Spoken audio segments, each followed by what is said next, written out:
Hi, and welcome to my channel. Honestly. Hey, Uncle Kenny! Football! Hey, yeah!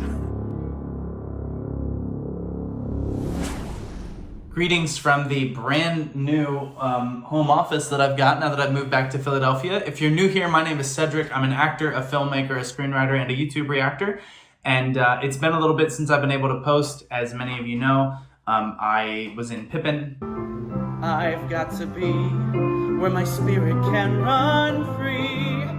Gotta find my corner of the sky. Which was very fun. I played Pippin, and it was a very good time. And then 2 days after it closed, I came down with the Rona. I finally got it, and so a couple weeks of just not feeling great, and it took a little bit to come back from that. I'm mostly fully recovered. I've been doing a lot of big auditions. Some of my patrons know about what those are. A lot of big meetings, a lot of writing to do, and so videos may still be inconsistent, just as my schedule is both like open and also not at all right now. And so it's just an odd time for me, and I'm gonna post as often as I can, whenever I can. So I just wanted to lead with that. Another thing that I want to lead with is a movie that I wrote and was then asked to be in is, by the time this video is out. And that's really, really exciting. It's called Forbearance. It is a drama about a couple that is teetering on the edge of divorce when the husband is diagnosed with terminal cancer, and I play their son, Jonah. It was really meaningful to me to get to write this and then to be asked to be in it. And it comes out in the United States on August 30th, and then comes out on Prime and a couple other spots in September. So it's not going to be immediate there, but you can access it in other places. I will be posting links to the trailer and to more information about it in the description, but please go support this. It's a great team, great cast. Just really, really proud of this film and excited for what's ahead for it and for some other stuff that I'm working on that I can't talk about right now, but exciting stuff. Another thing I want to do is say thank you to my patrons on Patreon. Thank you for your support, especially as I went through this pandemic that we've all been fighting. As I finally came down with COVID, it was not something to mess with. Especially for me as a vocalist, like it did a number on me, and I can still kind of feel a lot of the fatigue and everything like that in me. So please be safe out there, be careful, and thank you to my patrons on Patreon for supporting me, especially through that. Thank you for the kind messages from so many of you, as I had shared on social media that was happening. And yeah, so just take care of yourselves, and thank you, patrons, for your support of all the auditions that I'm doing and all the things I'm writing. And just like YouTube and what we're doing here is just so fun, and it feels so good to be back at it. So thank you for your continued support. Today, what I wanted to do is, I don't know if I'm going to be able to go back and redo the live reactions that I did like 5 months ago, because I was still editing The Boy With Love, and my old computer died. I had to get a new computer, which was a whole other aspect of not shooting reactions. And so I lost that file of my new reaction. So I don't know if I'm going to get to do that one or if I will do a new one with Idol. I'm not sure how I'm going to proceed with that. But I wanted to do the Dope dance practice, which I'm sure will be dope, but to the song Dope, just because I haven't done a dance practice in a while. They're world-class dancers, and I want to see how they broke this down. I am going to do Fire. I have a plan for that one, and I will hope to share more about that soon. Also, I'm going to have new videos coming out soon with some other BTS creators. So keep your eyes peeled for that, because that's going to be really exciting. I need to get back to them. I've been slacking on that. Like I said, it's been a really busy time for me. But we have some exciting stuff in store for you, as well as new covers and some other new things. So keep your eyes out for other content from me. But anyway, let's jump in. This is the Dope dance practice.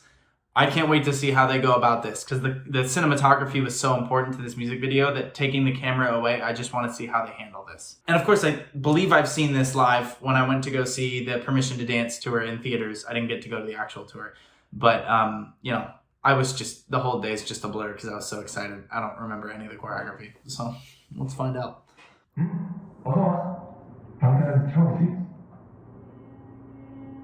Wait for it. Nice.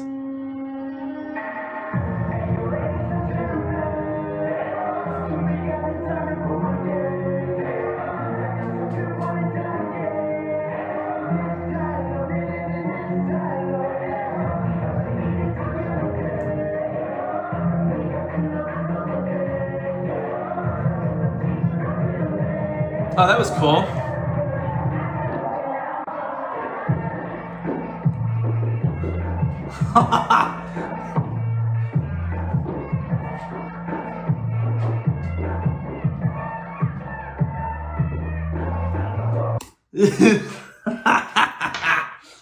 Oh, I love dance. So many of these movements and so much of their choreography in general, their style is very quick movement, slow movement, quick movement, slow movement. So as they're getting into the chorus, you're probably going to see me get up a lot during this, but as they're getting up into the chorus, they have this with a lot of quick foot movement. And look at the way, it's like tap. When you're tapping, the arms are often free, shoulders kind of doing what they want, because that helps sell all the foot movements. You know what I'm saying? And so look at this moment again when they actually launch into the foot movements. Look at how loose they are, but it's also all still so controlled. Watch this again.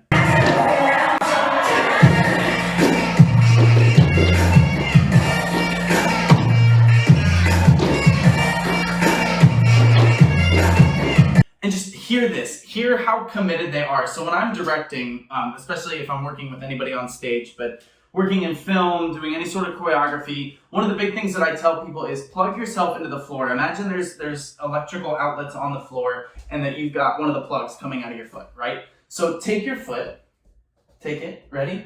And just plug it into the floor, okay? And feel that electricity and that energy coursing up through you. So that even if your move is like that, even if that's your whole move, that you're not just going, right? This is lazy because it's not committed. Watch what they do. They go like it's strong and it stops and it's got start, stop points and it connects. And so when they're stepping, it's not, right? It's, you can hear their feet hitting the floor and you can hear how well they've rehearsed because you can hear all of their feet hit the floor at the same time. That is one of the best things about tap. Is you can hear how coordinated everybody is because you get that da da da da da da da da when all their feet are hitting the floor at the same time. And you can see that here. You could see it in Jungkook when he was helping set everything up with the way that he moved, the way that he handled it, everything. You could see RM at the beginning when he kind of looked up and then went, like he knew exactly when that downbeat was coming and so he threw it right on the beat. And he didn't give us a warning that it was coming. And that's what makes the choreography exciting, is being so caught up in the swirl of energy, in this whirlpool of just commitment to it that, it feels like we're watching a music video right now. And it's just them, some of them in jeans, which is like, no, I don't want to do choreography in jeans or like some of these shoes. Come on. Like they're just showing off. Anyway.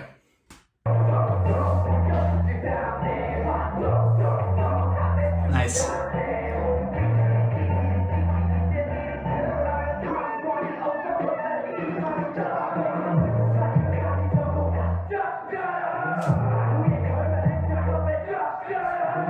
Look at how the way that when they had Suga come in, he's on the left side of the formation, on stage left, house right. So the way we're looking at him. And then the rest of the group comes in and we kind of notice them, but we don't look at them because we're still looking at the choreography, which makes the handoff to Suga make sense because now he's in the middle. So this is a nice moment to learn about stage blocking. Having them come in while Suga he was on the left, our right. Now he's in the middle, but we still haven't looked at him. So the handoff feels very natural when they do give it to him because they turn, our eyes go to him and he takes over on the choreography. It's like reading a book, left to right, unless you're reading a manga or unless other people read things in other ways that I don't know about. But at least in the books I read, it's left to right. And it makes sense for our eyes to follow that pattern. And so it flows really, really naturally. We don't have to think about it. We don't have to work for it. And they commit to it really well. Another unsuspectingly hard thing is keeping up energy when you're frozen, just in like a pose, and then jumping out of it. They did a really nice job with that.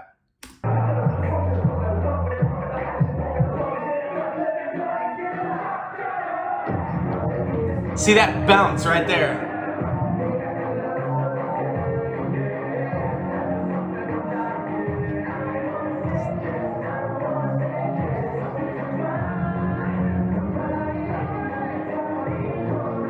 Work those calves, Jen.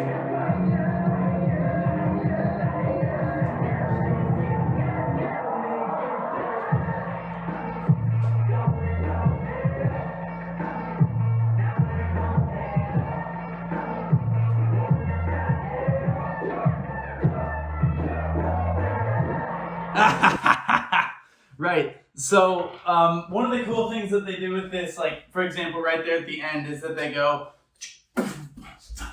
and so it's selling this real image of recoil when they fire, right? But as they go, and then they land straight into choreography. So the moves connect with each other. So there's all independent things. They went like, boom, they kicked out, and then they had some sort of move, and then they went, doom, doom, doom.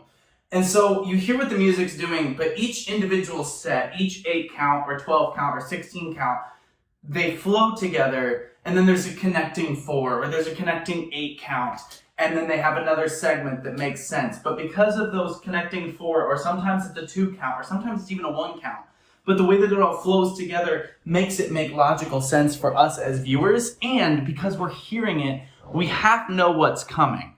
And so we're satisfied seeing it, but we're still kept off guard because we don't know what it's going to be. So we know that when they do the da, da, da, they're probably going to do some sort of boom, boom, boom, or boom, boom, boom. Whatever it's going to be, we just don't know what it's going to be. And so it's not so much surprising us with, oh, they're going to do things on the beat here. What are they going to do on the beat? That's what makes this particular choreography so exciting and what makes it so fresh. You almost feel like they could change it every time, but because they're bringing so much energy and commitment to it, and I don't think they're doing that for the camera, I think they do that for every single run through. It just works. It plays really, really well. This choreography is just so, so good.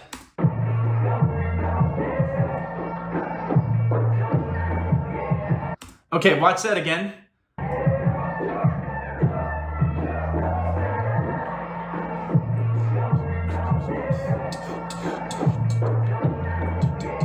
Right, okay, so I'm gonna take that back and we're gonna play this in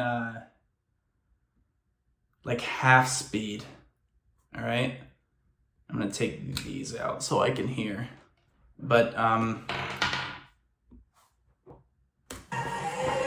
so as they come back, fire, 1, 4. Then they do the quick foot movement.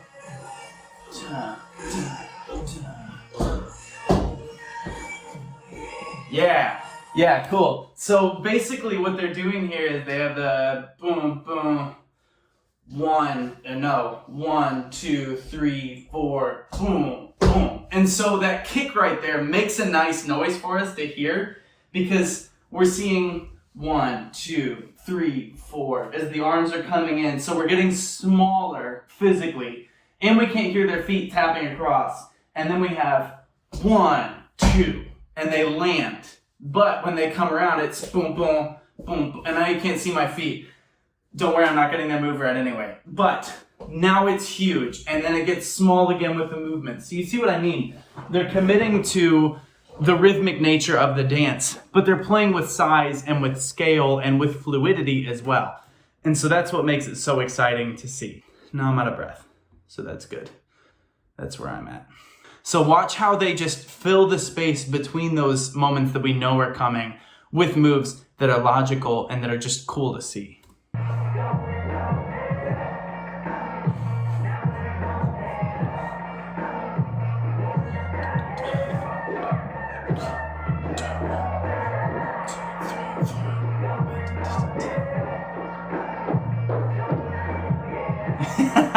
Yeah.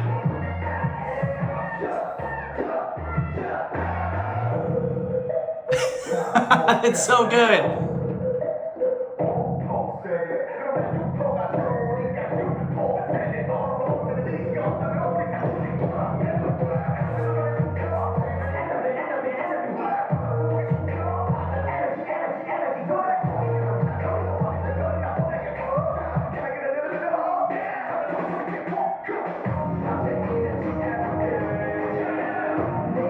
Okay, look at the way that they committed to this. So they all had to go to their spots. Now, when they're on a big stage, they have to move a lot further. And so this is something you have when you, sometimes you rehearse in one space and then you get on stage and it's a different size, or you have to adjust if you're performing on multiple stages. And so if the size of the stage isn't consistent, you have to adjust the way you perform. But if I have to run from here to here in 4 counts, I can't just go 1, 2, 3, 4.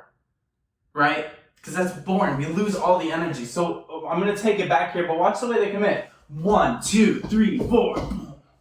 They're selling it. 1, 2, 3, 4. Like they're still moving. They're still, you remember the plug into the floor? They're still doing that. So even when they get to their spots early, you can still see how they're engaging their bodies with the performance, with the physicality of it.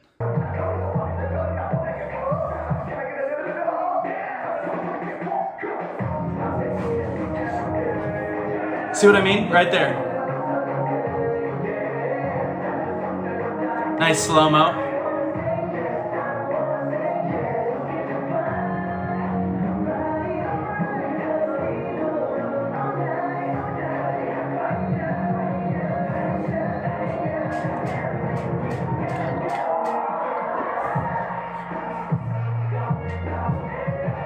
That kick is so good. Look how sharp V's kick is here. Look how sharp this kick is.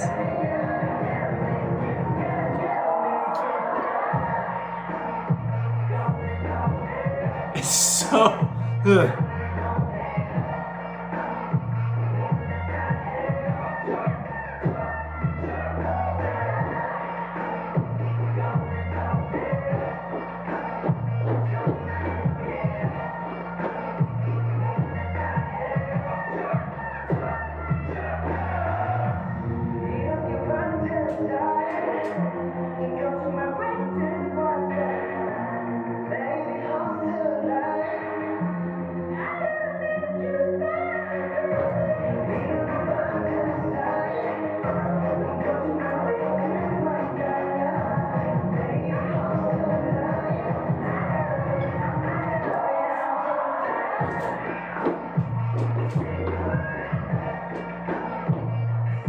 I like how they changed the choreography for this one.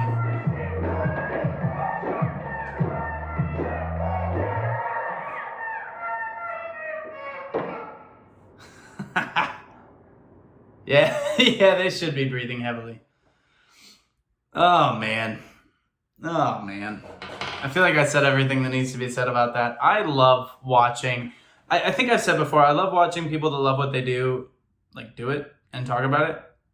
It's like people that are passionate excite me, and like passion as someone in my industry consistently reminds me, passion bears fruit. And if you love what you do, then it's going to show. And just like their passion for exciting choreography, for precise choreography, for keeping energy and keeping individualism throughout it. Like you could still see their personalities shine even in how they executed certain movements. You could see them putting their own style on it. And I think that that's a really important and undersold aspect of their performance abilities, is the way that they have maintained individualism. Yeah, in their voice, because they all have very unique vocal textures, but in their performance, in the way that they handle choreography, in that, for example, RM and Suga are very powerful dancers.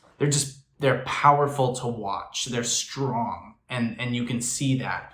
Versus J-Hope and Jimin, for example, who are more lyrical with their performances and just are able to maintain this degree of grace in all of their movements that is very, very compelling. Versus Jungkook, who has this sort of youthful energy to everything he does. He's kind of always bouncing in all of his movements. To, for example, Jin, who is tall and sort of has this control of everything where it is very precise, but also just like dripping in confidence. And so they all have their own thing. Did I talk about everyone there? V is kind of, I don't think I've ever said this before in a video, so I'm going to say it now. I think V has the coolest voice out of everyone. You all know Jimin's my favorite, Suga is my bias wrecker. I love all of them. But I think V has like the voice that I find the most compelling just to hear. It's got so much life in it, so much texture in it.